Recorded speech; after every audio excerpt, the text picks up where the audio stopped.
In front of me is Samsung Galaxy A50 and today I would like to show you how you can select and delete multiple photos at once. Begin by launching Photos and hitting on Pictures or Albums. Then find all of your photos that you wish to delete and hold one of them.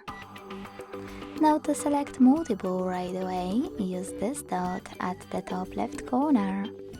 To keep some, click on the chosen ones, and to get rid of the rest, use delete icon at the bottom.